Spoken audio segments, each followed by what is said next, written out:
Bapa di dalam surga, dalam nama Yesus, urapi kami terus Tuhan, untuk kami boleh memahami kebenaran firman. Di dalam nama Yesus, haleluya. Shalom, haleluya, shalom, shalom, shalom, shalom, shalom. Puji Tuhan, kembali hadir bersama saya Marian Susitorus, ya, untuk kita boleh belajar bersama dalam kebenaran firman Tuhan, ya. Mana firman Tuhan itu adalah Allah sendiri, ya. Masih dalam kitab Roma, kita belajar hari ini dalam kitab Roma 13. Judul perikopnya adalah kepatuhan kepada pemerintah, ya. Saya bacakan di sini, dikatakan tiap-tiap orang harus takluk kepada pemerintah yang di atasnya, sebab tidak ada pemerintah yang tidak berasal dari Allah, dan pemerintah-pemerintah yang ada ditetapkan oleh Allah. Jadi lewat firman Tuhan ini kita belajar bahwasannya, ya, pemerintah itu berasal dari Allah, ya. Jadi pemerintah yang ada di atas kita, ya. Kita ini kan masih perseorangan, ya. Kalau kita di dalam keluarga kan kita tunduk kepada pemimpin di keluarga, itu adalah orang tua, ya. Lebih tepatnya lagi adalah ayah dan ibu. Haleluya. Nah, di sini dikatakan bahwasanya kita harus tunduk kepada pemerintah, karena pemerintah itu adalah hamba Tuhan, hamba Allah. Ya, ayat 2 dikatakan, sebab itu barang siapa melawan pemerintah, ia melawan ketetapan Allah, dan siapa yang melakukannya akan mendatangkan hukuman atas dirinya. Ya, jadi ketika kita sedang melawan pemerintah, ya, maka kita sedang melawan ketetapan Tuhan. Apakah ketetapan Tuhan? Ketetapan Tuhan adalah menetapkan pemerintah sebagai hamba Tuhan, sebagai hambanya Allah bagi bagi golongan masyarakat tertentu atau golongan masyarakat di negara tersebut, ya. Selanjutnya dikatakan adalah sebab jika seorang berbuat baik, dia tidak usah takut kepada pemerintah. Hanya jika ia berbuat jahat, maukah kamu hidup tanpa takut terhadap pemerintah? Perbuatlah apa yang baik dan kamu akan beroleh pujian daripadanya. Dikatakan di sini supaya kita tetap berbuat baik. Kalau kita sudah berbuat baik, kita sudah mentaati hukum-hukum pemerintahan kita nggak perlu takut, ya. Contohnya dalam berjalan, dalam berlalu lintas kita mentaati, tidak ada yang perlu kita ketakuti, ya. Kalau kita sudah mentaati tata aturan daripada negara kita, pemerintah kita, maka tidak perlu kita takut. Kita bisa berjalan dengan landai, kita bisa berjalan dengan tenang, ya. Kita akan bisa hidup damai, ya. Kalau saja seluruh masyarakat Indonesia, ya, seluruh masyarakat di satu daerah, ya. Saya orang Indonesia, saya tunduk kepada pemerintahan Indonesia.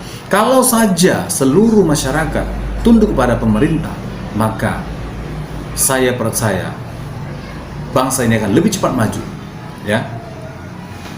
Nah, selanjutnya adalah bahwasanya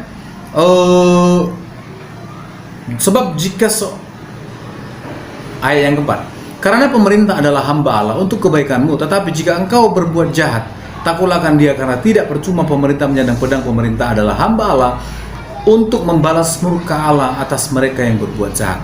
Nah, jadi memang ada saatnya ketika kita melawan pemerintah, contoh tidak taat kepada lalu lintas, ya kita bisa mengalami satu tindakan, contohnya kita ditilang, ya. Kalau kita contohnya melakukan hal-hal yang melarang yang melanggar tata negara kita, pasti kita akan mendapat murka, pasti kita akan mendapat hukuman.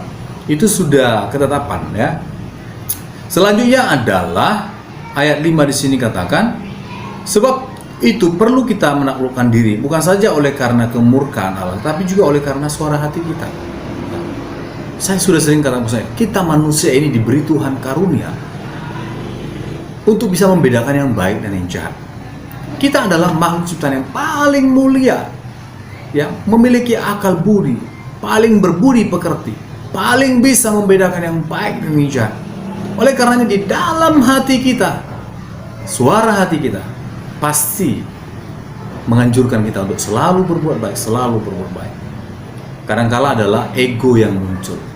Kenapa kita sering menentang? Karena ego kita lebih dikuasai oleh ego kita, ya. Dan selanjutnya adalah ayat 6 dikatakan, itulah sebabnya maka kamu membayar pajak, karena mereka yang mengurus hal itu adalah pelayan-pelayan Allah. Kalau dari belajar ayat ini, kita disuruh untuk membayar pajak. Jadi kita yang tinggal di negara ini, ya, itu sebabnya kita harus mengerjakan pajak, membayar pajak. ya, pajak kendaraan, pajak pajak penghasilan dan sebagainya. Apapun yang sudah ditentukan oleh negara, itu adalah Tuhan sudah mempercayakan itu kepada pemerintah kita.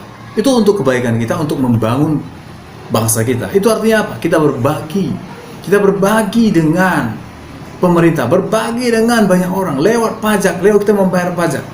Uang pajak bisa digunakan, dimanfaatkan untuk pembangunan infrastruktur, untuk membangun jalan, untuk membangun fasilitas-fasilitas pendidikan, fasilitas sosial dan lain sebagainya.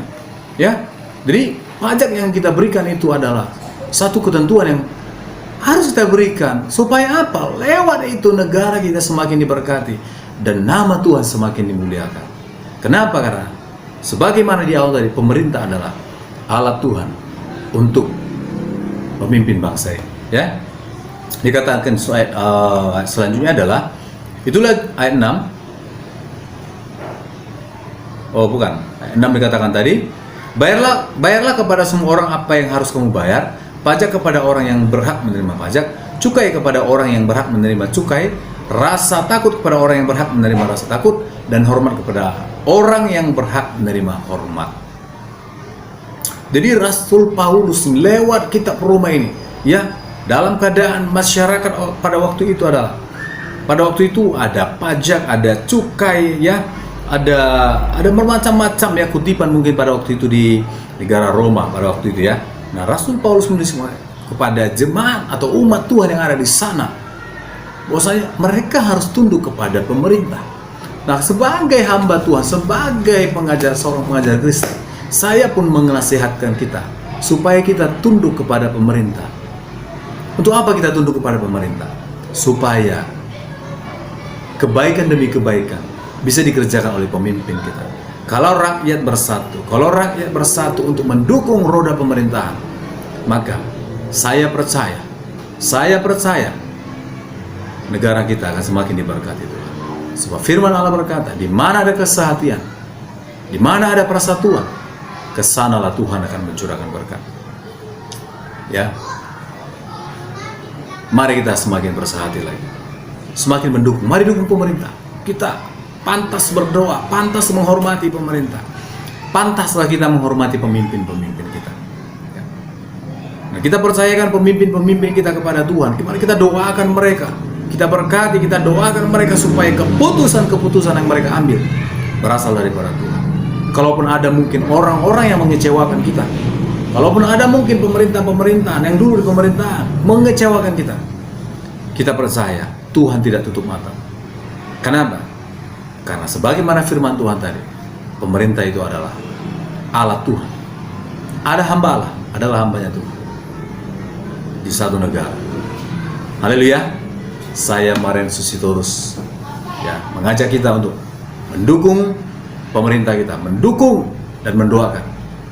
Ya, lakukanlah kewajiban kita sebagai warga negara yang baik. Mari kita saling mendoakan. Haleluya. Shalom dalam nama Yesus. Dalam nama Yesus. Haleluya. Kita bertemu di episode yang selanjutnya.